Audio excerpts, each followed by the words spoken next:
I'm Casey Viera. There is a megastar that's on the NBA trade market. So naturally, that means the conversation revolves back in San Antonio. Devin Brown? Oh, wait, never mind. He retired from the game. This is Jeff Garcia, host of Locked On Spurs. Hey, quick shout out to the Austin Spurs. Start off the season 9-1. Coach of the month, Jacob Pence, and their wrecking team. Shout out to the Austin Spurs. And I'm Devin Brown. Welcome to another great episode. Casey, Jeff, you ready? Let's do it. This is Locked On Spurs Squad Show, the twice-a-week show where Spurs talk gets real. No filters, no fluff, just raw takes, sharp opinions, and straight-up passion for the game. The way only Locked On Podcast Network knows how. Let's drop some dimes and squad up. The Spurs Squad Show starts now. Indeed, it does. In today's episode, brought to you by FanDuel. Right now, new customers can bet just $5, and if that bet wins, you're going to get $300 in bonus bets to use across the app. Head on over to FanDuel.com to get started. Welcome into the Spurs Squad Show right here on Locked On Spurs, the #1 sports podcast network in all of the land. You've been hanging out enough with us to know by now that that's Jeff Garcia, host of the Title Pod in the middle, NBA champion Devin Brown on the far side of your screen. My name is Casey Viera. There is a lot to talk about in Spurs worlds about the Spurs that are on the team. But fellas, we're going to start about a guy that's off the team and maybe on the team down the road, a little bit further down the road. In case you might have missed it, Giannis Antetokounmpo, he's exploring all of his options and potentially seeking an exit from Milwaukee. Shams Charania putting that out there yesterday, of course, by way of ESPN, and posing the conversations throughout the rest of the basketball world. What is the next step for one of the greatest players in the history of the game? Top 3 player in the league, 2, depending on the type of day, even #1. And it poses conversations like we're about to have now. When you are a San Antonio Spurs team that has been positioning themselves with young players, with draft assets, with an all-world top 10 talent in their own right. It is expected that the conversations, at least from the outside looking in, would involve Giannis Antetokounmpo coming to San Antonio. So, Jeff, I'll start with you. Okay. Should, the word should here, the Spurs make a play, the Greek Freak? No. I'm going to say no. I like the squad they have. I know that's not taking a page out of Brian R.C. Buford's page back in the day. No, this is a very, very good young squad right now. You have your all-world player right now with Wemby. You got budding superstars with Stephon Castle and Dylan Harper. The chemistry flow is great. De'Aaron Fox is on the roster, and he's making the most of the time right now without Wemby. Did I mention also, too, the Spurs can have a nice top draft pick in the coming the draft soon if Atlanta just starts losing. But nevertheless, my point is this. The Spurs have it going right now. If they're going to trade for Giannis, sorry, Spurs fans, I had to break this to you. You're going to have to give up Harper or Castle. You're going to have to give up multiple draft picks. You may have to gut somewhat of the roster. You saw what the price tag was for the Knicks. Help me out here, Casey. Who did they trade for from Brooklyn? That cost them almost everything, all those draft picks. They just cost 6 alone, yeah. Yeah, just that guy cost the Knicks that much, and he's not even at the level of Giannis. Look, I'd love to see Giannis in black and silver. I think that team with him and Wemby and Castle or under Harper, yeah, that's it. That is a match that the OKC, that rival, it is there. It's set. Battles galore from years in. But if we're living in reality, and we are, I don't see the Spurs doing it. I just don't see the Spurs doing it. Now, here's the thing, though. If he goes to OKC, then, now we got a problem here. But ultimately, it feels also, too, Devin, I'll give it to you now. I feel like it's like the boy who cries wolf. How many years have we been hearing this? That Giannis wants out. Yeah. Giannis wants out. And it never, ever happens. And then recently, and of course he has to say it, he's the head coach of the Bucks. But Doc Rivers, at least in a press conference, said, no, there's no truth to all this that's going on. Mm-hmm. So to me, it would be a great dream. But unfortunately, I think it stays like that, just a dream. Yeah, so I'm gonna go the opposite side, with it, and I don't know if you want me to, email the Spurs current roster, or somehow we can print it out, but I'll hold it up and I'm like, Milwaukee, you can have any of these guys. When you got a guy like Giannis that you compare with Wemby, just the dynamic of it, and what it'll do is it'll free up Wemby, because we know how he wants to play. Mhm. Wemby is a very dynamic player. He does block shots, but offensively, Wemby wants to be around that 3-point line. Well, now you have Mhm. Giannis, who you're trying to keep off of the 3-point line and get him transition, kind of Sure. like a young Russell Westbrook, and to that mid area post where you can barely guard someone like Giannis. So it would be, scary for the league. Would be. But in all honesty, yes, your current roster that everybody's starting to fall in love with every day, now it won't look the same. I, I over the summer, I had a conversation with an Eastern Conference scout, and it was around the time when the Kevin Durant thing was happening, and the conversation steered a little bit more towards Giannis, the Spurs, and honestly, this was actually even before. For context, was before Dylan Harper was even in the picture. Mhm. They hadn't won the lottery yet. But I was saying, if Milwaukee were to blow things up, move him, and go a completely different direction. He told me that they would want to start completely bottoming out, going into a draft where it's loaded. So you're essentially getting a top 10 pick there, and you're in a spot where wherever you send him, you're getting a young player, i.e., the likes of a Harper, i.e., the likes of a Castle. And that's where they want to go. That's where they want to start. You look at the suitors that are out there. Who has that? New York is what everyone's speculating. They were the ones who reportedly had the conversation in the offseason. I don't think anything with the Knicks happens unless there's another team that's brought in, because I don't think Karl Anthony Towns, OG Anunoby, Bridges, whoever it is, I don't think they fit that timeline. So you cross them off. I don't think Miami has enough on that front. You get rid of them as well, and you just continue to check off boxes of where it makes sense of what they're looking for.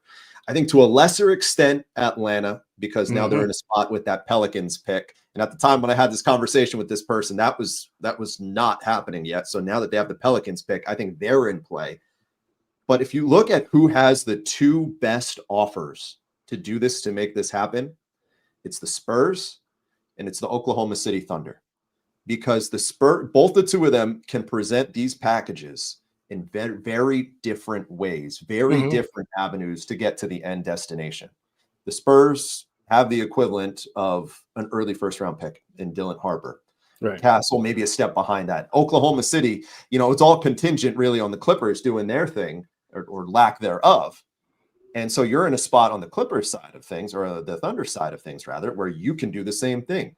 You can take a top 5 pick and be in a spot theoretically where if you give all the other picks they've been hoarding, so to speak, to a team that's trying to nuke things and start it up entirely, you're good. You're good to go. And you don't have to get rid of your big four.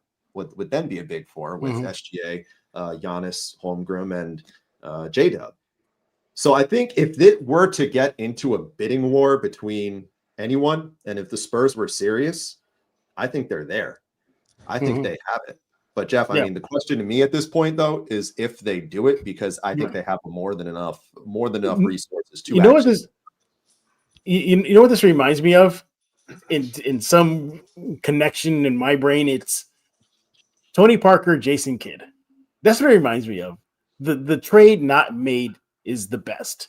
We all know about it by now. Jason Kidd was at the top of his game during his playing days.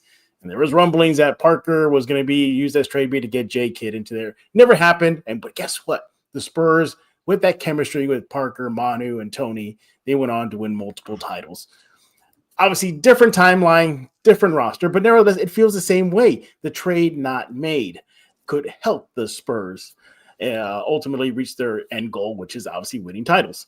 So, for this franchise, and correct me if I'm wrong here, Casey and Devin, I don't think they never made a trade of that magnitude in their history. Now, different time again, different era.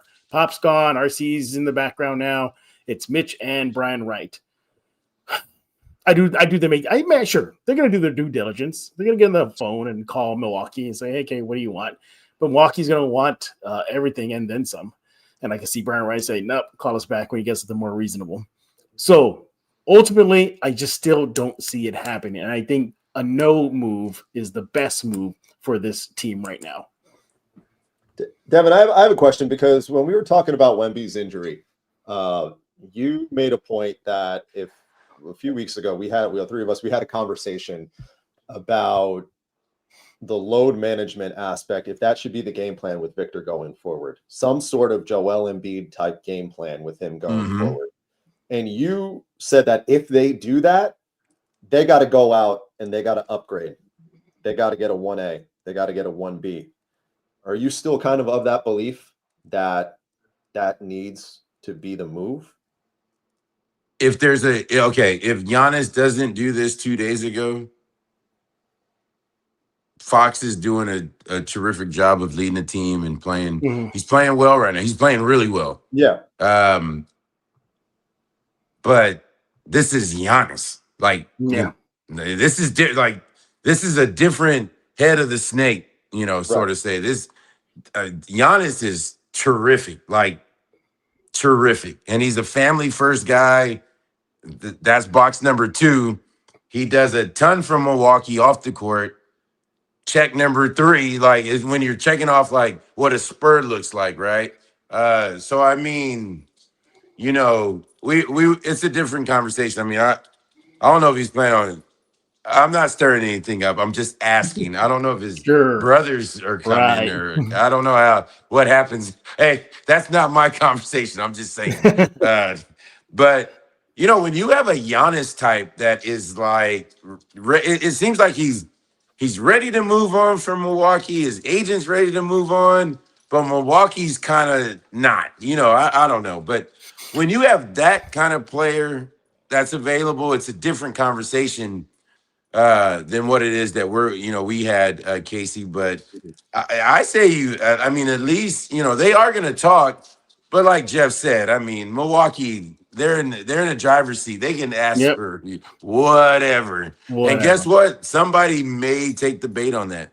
Yeah. Hey, Devin, let me ask you something. If they were to get Giannis and the trade happens and he's silver and black, great. And obviously that's a win now mentality. I mean, that is win now. And guess what? You may actually win it this season with those two guys, Wemby and Giannis together. But at what cost, though? At what cost? Sure, getting a title now or maybe next season is great and all. That's good. But Giannis is older. Giannis has some miles on him. How much more shelf life does he have versus the no move and seeing guys that could help the Spurs guide to a title? Maybe not now, maybe not next season, but maybe as soon as 4 seasons from now. All right, so now this feeds into what Casey just asked me, because now we get Giannis, we get 10 games into this, we get excited, and then both of them are sitting out load managing. Right. We don't want to run into something like that.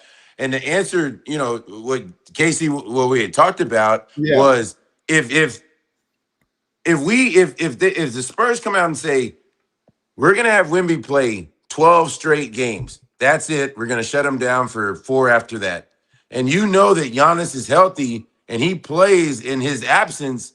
Okay, I think San Antonio could accept that.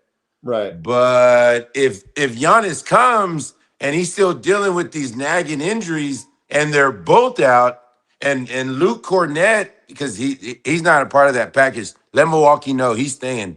Y'all don't have anybody else though. Harper, but if you're gonna have Luke out there by himself, having to win games, blocking shots, I mean, we can't do that all the time. I will say this: I understand what you're saying, Jeff, with the idea of winning one now at the expense of winning more in the future. The future is not guaranteed. What's guaranteed if they get Giannis Antetokounmpo is that they're the second best team in the league. Fully healthy. they're the second best team in the league. And you're automatically at the head of the table, well, close to the head of the table, sitting right next to the Thunder. That's in the immediacy. That's in the next 2 years alone. Mm-hmm. We can play but where are you at in like 5-6 years? But if there's anything that I think we've learned in the year 2025 NBA is these windows, these hypotheticals, they don't last. They don't play out the way that we think that they do half the time. But don't you think they should? Oh, sorry, Keith. I didn't mean to interrupt you. Sorry. No. I mean, that's the overriding point that I'm making. So I think at times where we hit the pause button because we're thinking, well, down the road, we have Harper and then we have Castle here, and that's going to you get the general idea of what I'm saying. Yeah. That's not a guarantee in title contention. Like this, if you get Giannis now, that's a guarantee you're in title contention. Go ahead. I apologize. No, it's all right. Two things to that. One, I get chasing Giannis. I get that. I totally understand that. I understand why it's dancing in Spurs fan base's brain right now of him in those colors. But don't you think there's probably a better fish to go looking for that will maybe just propel the Spurs to a different level like Giannis can, and maybe without sacrificing too much? What about Lauri Markkanen? What about Trey Murphy? What about those guys? I see those pieces as boosting the Spurs' chances now, just as much as Giannis would. The other thing, too, is I get it. Nothing's guaranteed. The future, is uncertain. I get that present. But what is guaranteed and what we do know is that Steph Castle's a stud. And what we do know right now is Dylan Harper is special. And do you want to get rid of that? I do know Giannis Antetokounmpo is a top and there's that, too. That's what I'm saying. There is that, too. Go ahead. It just to me, if this was, man, what's throwing me off of it is that they're winning right now, and they're winning without Wemby and Castle. So that to me is more of a certainty. And I get Giannis. I understand that, but would I be surprised if they make the deal? I think I'd be more surprised if they do the deal than they don't. Devin, you go for it. All right. I'm sorry, Jeff. Hit me with it. If they call Wemby and they say we have a chance to get Giannis, not a chance. Like I'm talking about, hey, we're gonna heavily go after Giannis. I think remember the show MTV Cribs. I think they'll show Wemby packing up all these players' stuff at the house, and he loves them and he loves playing with them. But we're talking about Giannis. This is Giannis. This is different. Yeah. He's a game changer. That's all I got. I get the feeling that this is going to be a subject matter we're going to come across just a handful more times between now and the February 5th trade deadline. Just going out on a whim that we're going to broach this subject at least one more time. Just going out on a limb. Hey, another thing like a Locked On Spurs will probably come up there soon. Just a handful. Yeah, he's only going to be on a handful more thumbnails between now and February. But anyways, all right. Coming up on the other side of the break, let's talk about the guys that are here. The Spurs with a big win last night in Orlando. What we liked from it, what we didn't like from it, and where the Spurs go from here as they pick up the win on the road. They moved 15-6 on the campaign and continue a lengthy road stretch throughout the month of December. But before we do that, here on the Spurs Squad Show, let's talk to you about a few of our friends that drive this program. All right, let's be real. No one starts a business for the joy of calculating the tax withholdings or managing the payroll spreadsheets or things like that. That's where Gusto comes in. They take the stress out of all those things that come with running a small business, running a business, payroll, benefits, HR, so you can focus on supporting your team. Gusto is an all-in-one remote-friendly payroll and HR platform that makes managing your team simple, fast, transparent. And whether you're hiring, onboarding, paying employees, it helps you all do it from one place, no hassle, no hidden fees or anything like that. So try Gusto today at gusto.com/LockedOnNBA. You see it there on your screen, and get 3 months free when you run your first payroll. That's right. 3 months free when you run your first payroll at gusto.com/LockedOnNBA. One more time for the road, gusto.com/LockedOnNBA.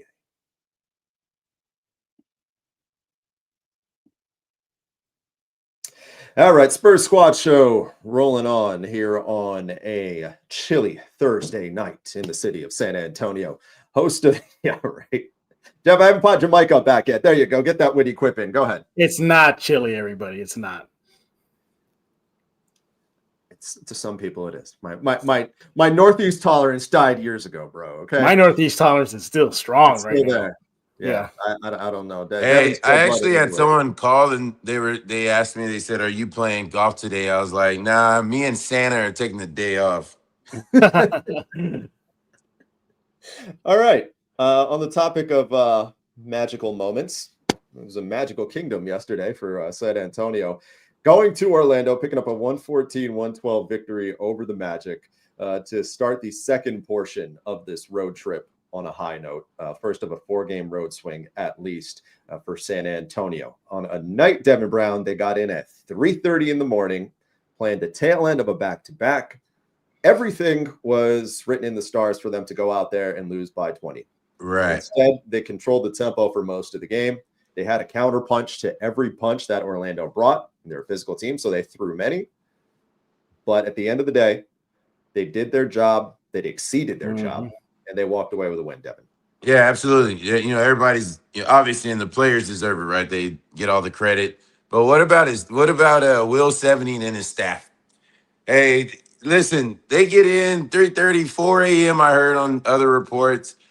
You get in there, that late. Obviously, you're going to have a breakfast meeting, whatever hotel they were staying at. You'll just be in the lobby. Guys, listen, however you can get to that conference room, eat breakfast, look at a couple of plays and right back up, take your nap. And they went out there and they played really well. I thought San Antonio, like you said, from the start, they were hitting shots, moving the ball around, looked good. And just hats off to, I'm giving the credit to Will 70. That's their head trainer, by the way. You guys know him. Of course. I'm giving all the credit to Will for getting them there safe. But yeah, Spurs tremendous last night. And there's a reason he's been here however many years he has now. 42. 42. I wanted to get the exact round number. I was going to say 41 and 41, but I know that's been that long since you've been there with him too. So 42 is the magic number, according to Devin Brown math. Jeff, one thing that I liked out of it was that it continued to show the De'Aaron Fox, Dylan Harper dynamic, and it continued to give positive light to a lot of skepticism, myself included, about the pairing.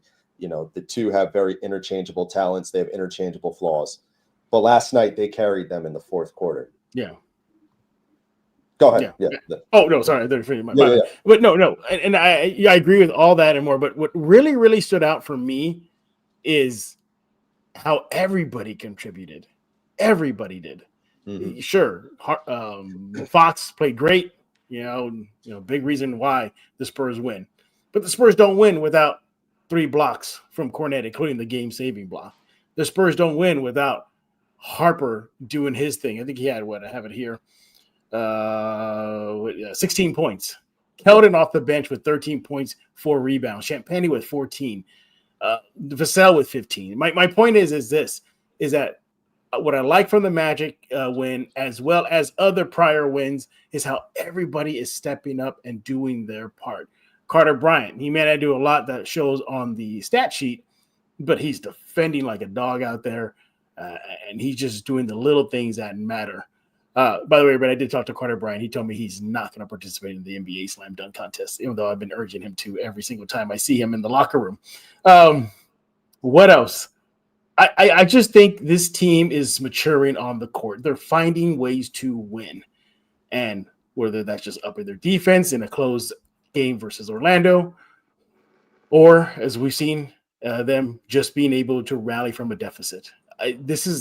You can literally see the kids growing up before your eyes, and you saw that again in Orlando when they got the W. That's what stood out for me with the win over Orlando Magic. Yeah, De'Aaron Fox and Dylan Harper, they combined for 22 of 28 fourth quarter points. That, as far as I know, is the the most that the two of them have had in the same court at the same time. I would assume as much, at least. No, I'm with you on that, because with the idea of watching them kind of grow in real time, because, and I think Sean Elliott brought up a point on the broadcast a couple weeks ago, was that what he sees is that a lot of the same mistakes that they were making in years past, when they weren't winning games and they were struggling mightily, and you're just sitting there watching the game, you're just saying to yourself, why don't you guys get it? Like, where's the void here? And Sean Elliott said that kind of at its core is where things change. If you know how to shore up your mistakes that you've been making, and you can fix on it, Devin, and you could speak more to it, like, that is the sign that growth is going to happen. And that's how players evolve and improve, especially when they're young, going into, situations where they are right now. Yeah. So, with you two, saying some of the things that you're saying, it brings up what Jeff was trying to say earlier, about how the Spurs are playing now, the chemistry and what it's doing, because everybody that's watching this team is saying we're doing this, and we have our number one top 5 NBA player that's sitting there waiting in the wings, is going to come join this nucleus of players that are playing very well right now. And so if you are, San Antonio, do you want to, disrupt this thing? Because if you do something, with this core, you'll never know what they could have been, right? We'll always look at it as what could have been with that team. But, the whole thing is, I love what Jeff is saying about, it's coming from everywhere. So I guess I'm going to throw this back at you, and I got to hear from both of you on this. Okay. So do you think that this is becoming the team's identity? Yeah.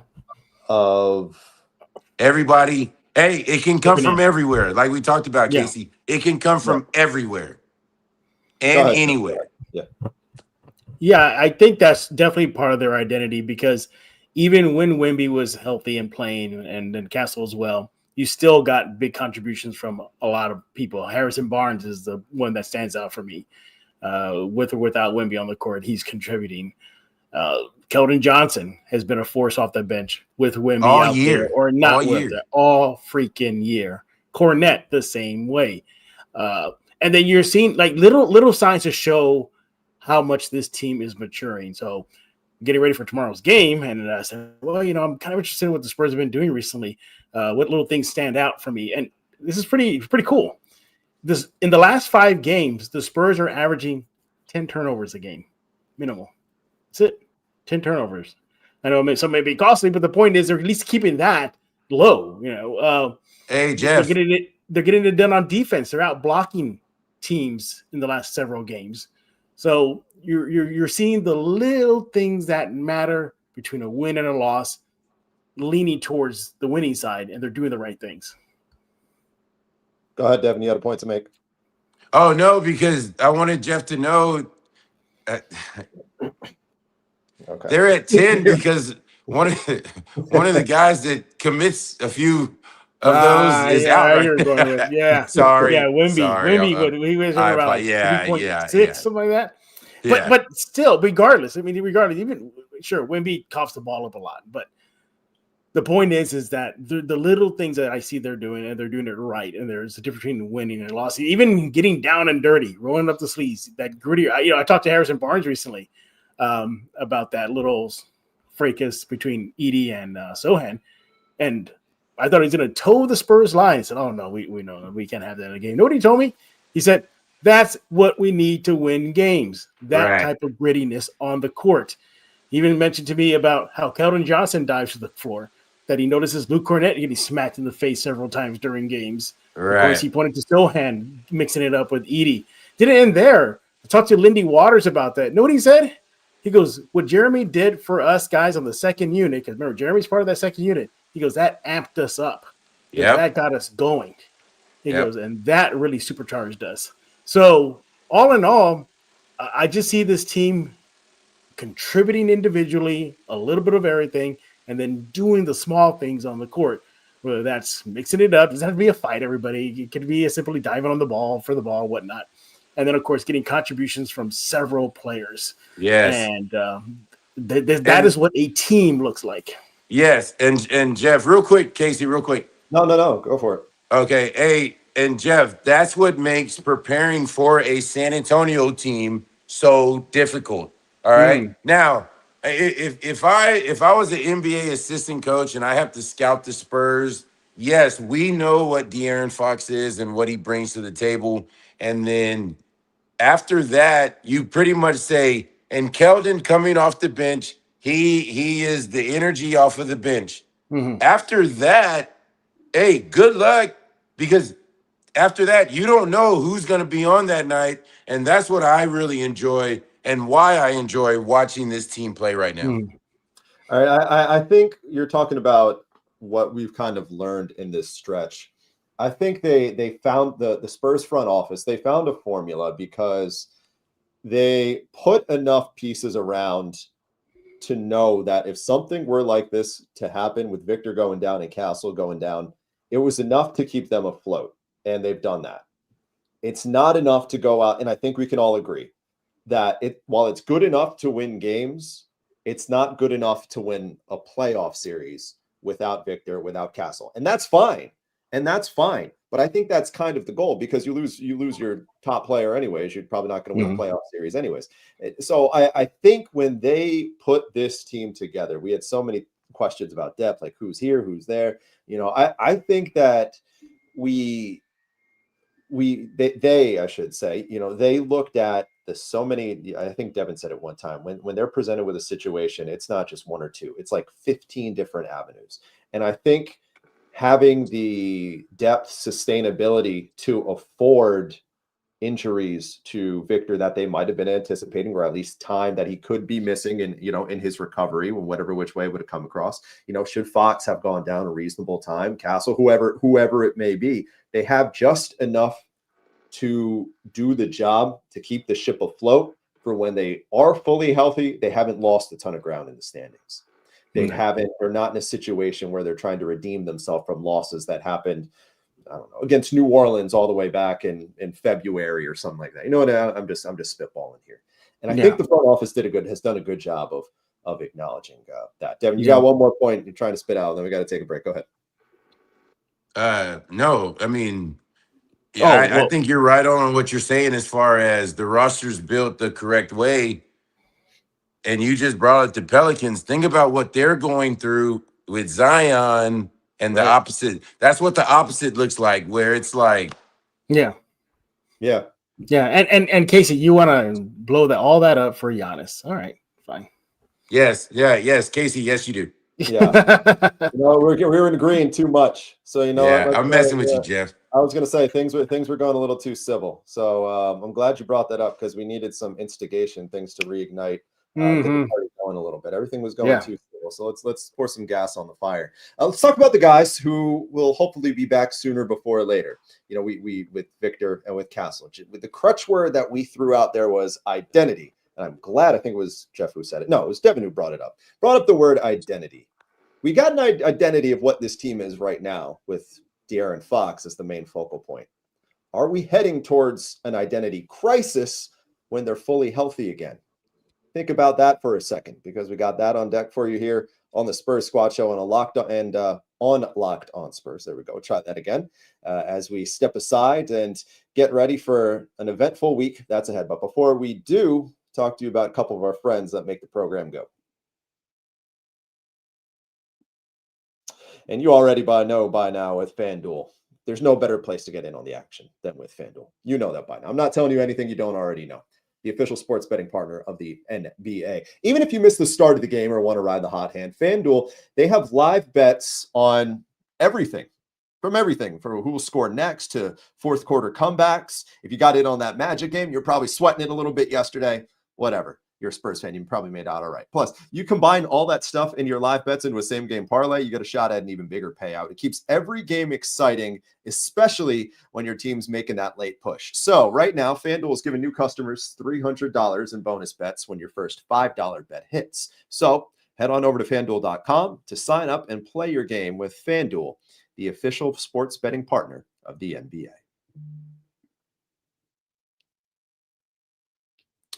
All right, welcome back into the Spurs Squad Show right here on Locked On Spurs. This is your first time hanging out with us? Well, we'll tell you what we are. We're a meeting of the minds, I like to refer to it as, with each of our programs, our two respective programs. Jeff Garcia, of course, in the middle on the title pod.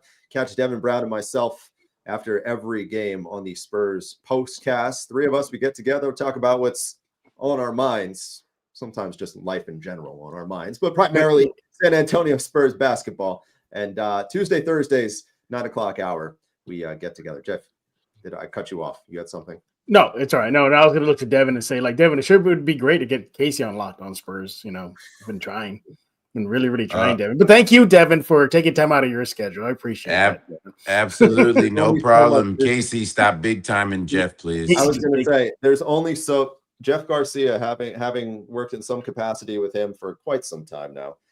We're lucky we can get together for 2 shows a week. So Jeff's over here trying to make it a third.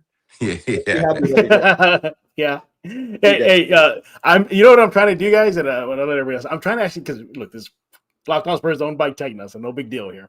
I'm trying to get Ken's to let us borrow in case you remember, the digital studio for one of these we can record. So I'm trying to make that happen for us. Sounds problematic and dangerous with the 3 of us. What could possibly go wrong? No, nothing. What a selling point to the higher ups. Anyways, I hope that works out because I'd love to do that. I don't know. Yeah, that'd be great. Yeah. All right. Let's like I said before the break, let's talk about some things hypotheticals, if you will, that might get dicey, might get interesting. Mm-hmm. We established that this is a team that's the type of team right now that's out there on the floor that is going to be just a gritty bunch that every single aspect, they're going to find a way to win. And all of that right now is centric around, I know it kind of counteracted what I was going to say there, but De'Aaron Fox is the focal point of what makes this thing go. Right. Victor Wembanyama is knocking on the door, whether it's in a couple weeks, whether it's a few weeks from now. There is going to be a point where when he does come back, maybe not in the immediacy, probably in the immediacy, where that sun is going to go back to Victor. And Victor is going to become the sun that all the planets axis around. Mm-hmm. Devin, how hard is that transition to make schematically when you seem to have found your groove for essentially a month, but now you're trying to go back to something else? And albeit it's a good something else, but is that a dramatic change a player needs to make when something like that happens? Well, you got a couple of issues here. Victor, that's not the issue. Victor's going to have the ball. Victor's going to play the way he plays. Everybody else has to adjust to him. That's not the issue. It's Steph Castle. Hey, listen, Steph Castle, you can already tell that he moves around. He plays around, goes to different runs during the summer. He's not afraid to take anybody on. All right. He had established himself before he got hurt.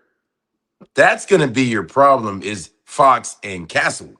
Because I've already seen it before where, hey, Castle's he's not holding anybody's hand out there. He's not waiting on De'Aaron Fox. Well, now flip-flop it. De'Aaron Fox is going now. So now Castle's coming back off of the injury. That's going to be, I like that better than Wemby. No, listen, Mitch is going to get Wemby the ball early, often, and all the time. It's going to be, what is Castle going to do to get back into this? And I'll tell you what Castle's going to do because he's a dog, and so is De'Aaron. That's going to be interesting between those two because guess who else is out there? Harper. So, hey, listen, I coach the Hoplites, all right? I don't coach the Spurs, so let Mitch deal with that. Tell him before Jeff gets a word in. How many games in a row the Hoplites won? 3. That'd be 3. Woo! Yeah, 3 in a row. We gotta. Hey, Devin, we're gonna have a river parade. Devin, are we gonna have a river parade if y'all win the title? Oh, we're going first. Well, it's a tour, Jeff. We're going to a tour? Military Drive. We got to go over there by Ingram because I used to go to that Chick-fil-A all the time. Hey, it's gonna. We're going. Hey, yeah, it's gonna be a parade, all right. circling back to the topic here about, the two guys coming back. What I'm really interested in is how Devin Vassell will be impacted. How Devin will be impacted. Because those minutes and those touches are about to go down a little bit when Castle and or Wemby come back ASAP. So he is the target number one for me. I want to watch for that because he's been playing pretty well. Been playing pretty good right now. And the numbers reflect that. So for me, that's the first thing I want to see. How Vassell, just his role, if it changes, if at all. 2, going back to the Castle thing and everything. Casey, do you think maybe Castle should be the one that needs to come back if they're going to stagger this out? That Castle needs the more burn right now than maybe Wemby. That Castle needs to get reacclimated. I don't see that much of a reacclimation time for Wemby. I think he's plug and play. But Castle, I think he probably needs his legs back, find his shot back, game time rhythm. I want to see how just him as an individual and coming back to the game works. I'll be interested if he comes back, if Castle comes back for maybe that knockout cup game versus LA next week. Mm-hmm. I think just by default, I think I would rather put my money on Victor having a quicker acclimation period. Yeah, for sure. Back to just more so not an indictment on Castle as it is just Victor. No, being because Castle has to and also adjust for other players at his position. Right. Victor really doesn't. No. Yeah. I it's interesting because a lot of the conversations that we were having before Castle got hurt and about Fox was all those conversations and dilemmas that we were coming across, they were all resolved once. I'm not bright enough to think of a better way to phrase this, so just go with me here. They were all solved once he got hurt because Fox was the one doing all the operating. So there was no real two guys and trying to drive the ship at the same time. The turnover problems, they've been cut down considerably as a result. Casey, what do you mean by operating? I don't understand what you mean by that. What do you mean? Like, how was he operating? Like, he was the main, like, with Castle there? Like Fox, he didn't have an issue? Like, Fox and Castle. Yeah, I know. Yeah, okay, I'm saying that it was not exactly the smoothest operation when the two of them were out there. Wasn't smooth. I think you said it was smooth. Okay, no, it was not the smoothest operation when the two of them were out there. I think Fox has played better with Harper than he has with Castle. Okay. Would you agree with that? Would either of you guys agree with that? No, absolutely. I'm going to look at the numbers right now. I got to look at the numbers. Yeah, look at the numbers. But I'm going to follow them up. Continue talking. Casey, listen, Stephon Castle wasn't waiting on De'Aaron Fox to find a rhythm or any of that. Hey, there's a couple of possessions. He's like, go over there. I'll handle the offense because we're flowing right now. Yeah. But Devin, do you think that's the type of thing that can fix itself? You know, you talk about it. We talk about the idea of it, but given the type of players that they are, the confidence Castle has, the Harper aspect into the equation, can that resolve itself on the fly at least?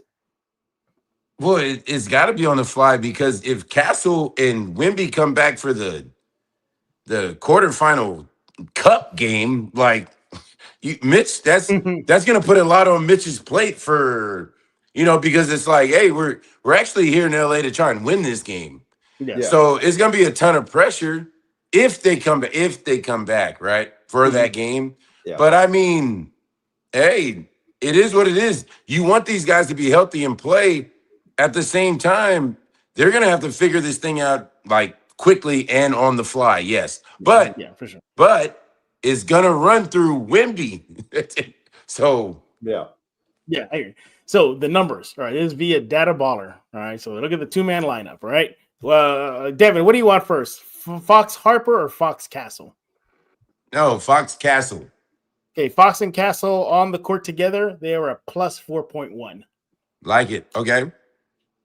Fox Harper on the court together, minus 9.6. Context matters, though. Context matters. Harper is just back, so maybe there's like a smaller sample size for those two guys, but that's what the numbers show as of today. I think that's inconclusive data for now. Right. Yeah. I got people over here trying to feed me numbers, but this is what we're doing right here. That's what we do. You get the feeling the more the hoplites keep winning, the more Yeah. it's going to be a thing on this program, man. Yeah. I love that, Casey. The more the hoplites keep stirring up trouble, the more Devin Brown's going to be coming on here.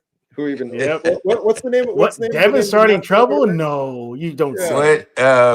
What? I didn't hear you, Casey. The mascot. What's the mascot you guys got over there? The hoplites. You remember Gladiator? Yeah, It's no. one of those. Oh, it's no, one no, of I know those the guys. hoplites. Yeah. I'm saying like, do you guys have an actual physical costume mascot? Absolutely not. Okay, good. We're a charter private school. No. Hey, Casey, there's a gig for you right there. I know. Things go sour when we get completely out of line on this show. Yeah, exactly. Yeah. I'm going to say, Devin, I need a gig. Yeah. Let me be the original hoplite. No, but all right, to get this shit back on the right track here, talking about the Fox aspect, the Fox Castle side of things. I think that it's gonna get to a point that something we expected, like all these things that we're talking about right now, like these were conversations we were anticipating having months ago. The second that ping pong, honestly, even amplified even more, the second that ping pong ball hit and dropped to number 2. And all these, we were just getting reminded of this more and more and more of what's going to happen. And we can see like what we're heading towards here. But I think that we're heading towards it a little bit faster, was that we're going to hit an impasse in some capacity with these 3 guards. We are, because they're all talented. They're on different timelines. 2 of them probably on more so the same timeline than the other. But it's going to get to a point where this oversaturation at this one area, it's going to create some friction. Now, whether that friction is enough to tear down the whole product, I'm not diving into that. I mean, I'm not going to take you up on that bet. But are we going to get to a point that I think that there's going to be some headbutting because you're having 3 tremendously talented players? And as Devin says, yeah, well, I mean, Devin's always anchoring the show. Is that you raising your hand because you have a point, or raising your hand? Yes. Okay, go ahead. No, I definitely want to jump. Sorry, Jeff, I got to jump in here real quick. No, do it, buddy.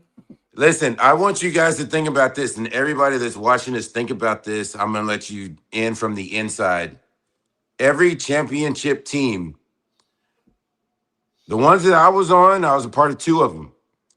It was so competitive in practice, but that's what Pop wanted. I'm talking about 10, 12, 15, whatever it was, 15 players getting after it. All right. And if you look at the Spurs history and on their teams, this feeds into what it is and what it means to be a San Antonio Spur. So, Casey, the reason why I jumped in here is because headbutting, no, there's no headbutting. I've seen Tim Duncan, Robert Horry, Kevin Willis, Danny Ferry, Steve Kerr, all these guys in a scrimmage go toe-to-toe. Go toe-to-toe. Listen, when these guys were going after Tim, it wasn't Tim Duncan, it was the guy on the other team. Silver, black, and yellow. And that was one of my first years. So if anybody's wondering, I was on the pennies squad. So anyway, if anybody's wondering. But anyway, we were so competitive in practice that's what Pop wanted as an environment. That's what we thrived on. So when you see the Spurs with this roster now, I go, you know what? If they can continue to play the way they're doing, add Wemby, this is great. All right. But the butting of the heads, no. You got Manu there. He's always around. You got Tim there. They're not at practice. They're not going to allow for that.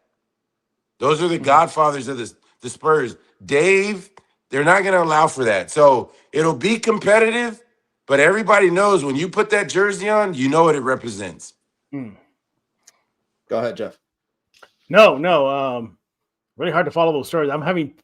That's why I wanted to. That's why I sandwiched you there in the middle there, because I don't have as good enough point to follow off that. I can only, when he mentioned Ferry and Kerr and Willis, I couldn't even imagine the level of intensity those practices were. It just I let some people out too. Oh, it was Steve Kerr. I can go on and on. It was Jeff. It was crazy. I can imagine. I've never heard such language. That's why I coach at a private school now. But I guess circling back to the whole, Castle and the identity and all this good stuff. Look, the Spurs have been down and out for how many years now until this season? It's a breath of fresh air. This is what leads them to playoff berths, playoff runs, deep playoff runs, and of course a title hopefully down the road. So all in all, this season has been great. It's yes, I got to think about the future. We all do. And look, I think it's not going out on a limb here. Something's got to give. Maybe not this season, maybe not next season, but maybe when they start having to get paid for Castle, Harper, and then Fox still with that extension, something's going to have to give there. And I think if anything that will split this trio up, or it would be the financial aspect of the league, just the money side of it. Look what happened in Boston. There's a big example right there. There you go. No, that's good. That's a good point. A good place to leave it. All right. Coming up on the other side of a very quick break, we'll talk about what we have our eyes on between now, the weekend, and when we reconvene coming up next Tuesday on our next get together, our next Spurs Squad show. Don't go anywhere. Coming up right here on Locked On Spurs.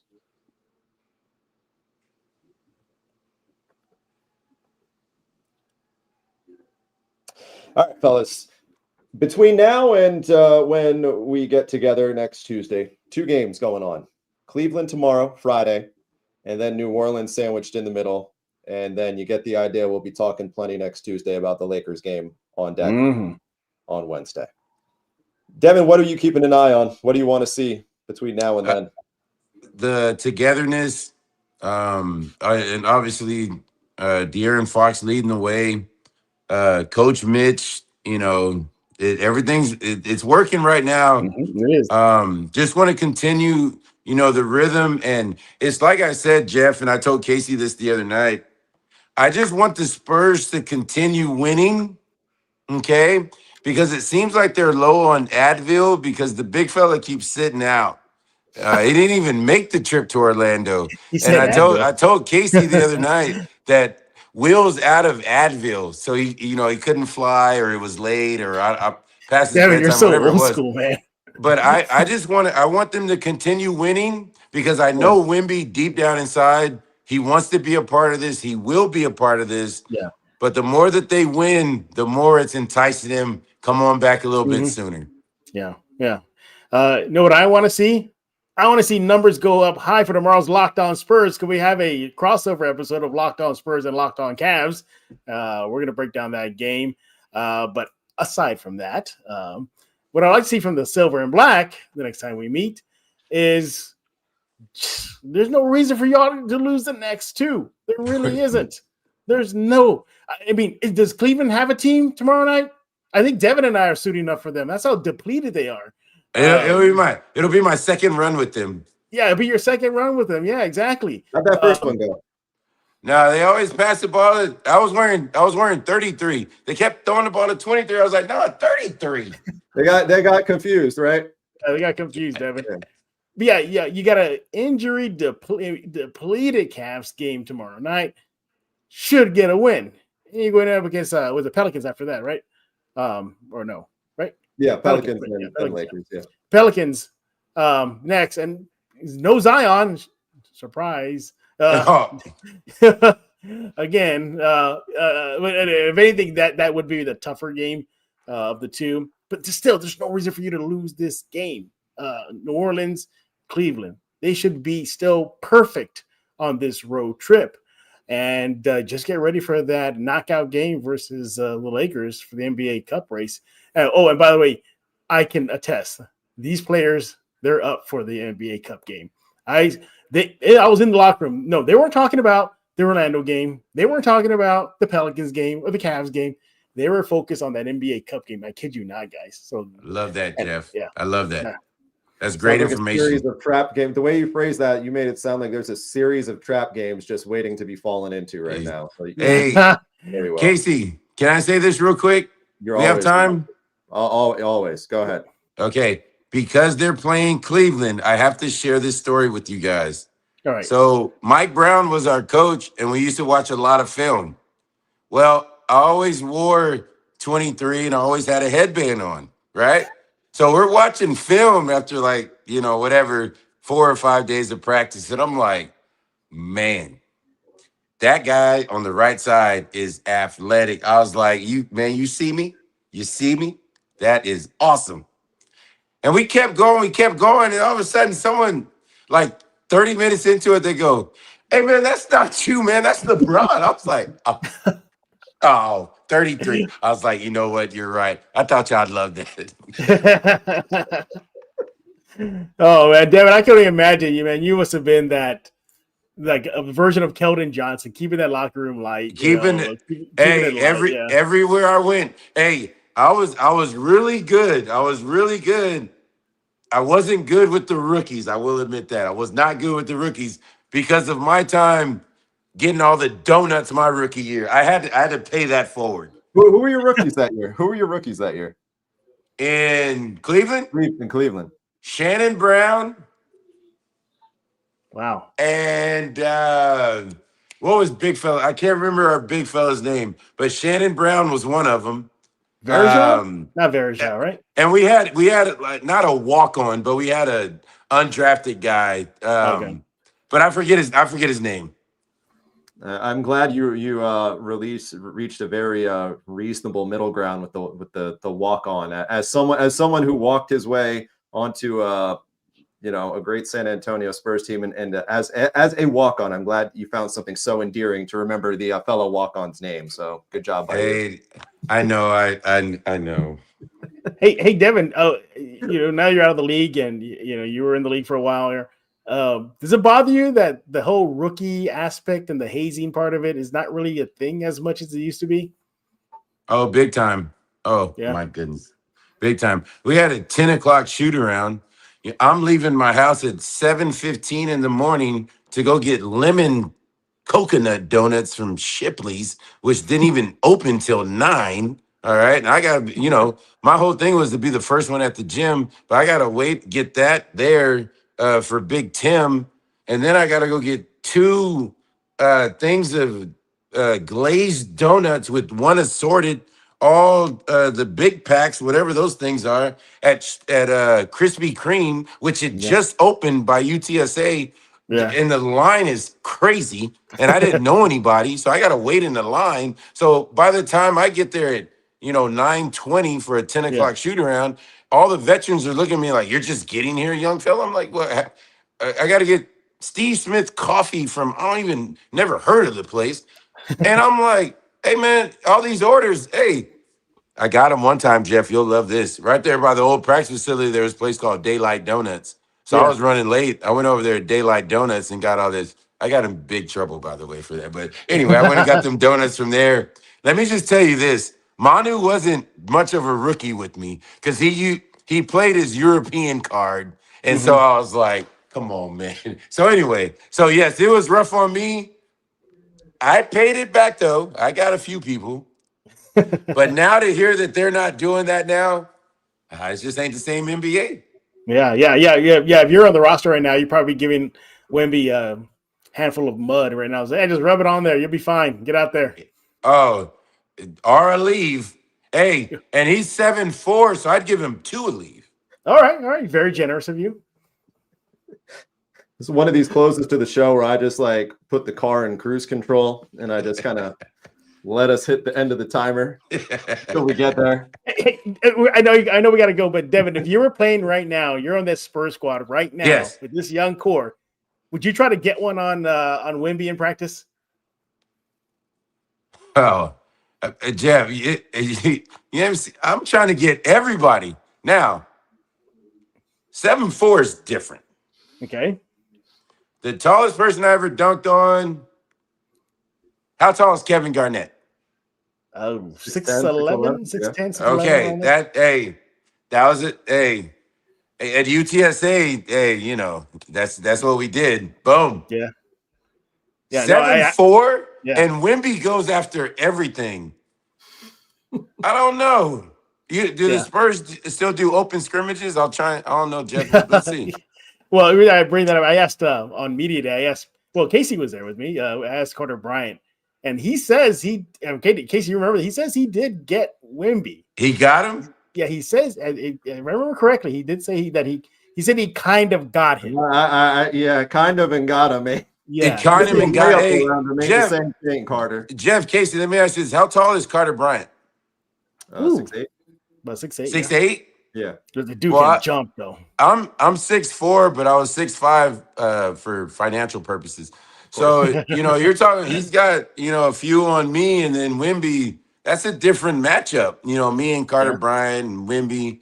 So, but hey Jeff, I'm definitely gonna go get him. Now he might block it as long as he doesn't cuff it and start the break on me. I'm good. If he blocks it, then I'll run out of bounds. We'll call the baseline out of bounds play and go. But if he cuffs it and then goes down and does all this stuff, I got a problem with that. He Bill Russells you. That's crossing the line. I got nothing more to add. We're not going to hit a higher point on this show the rest of the way. So I think that's a good place to leave it.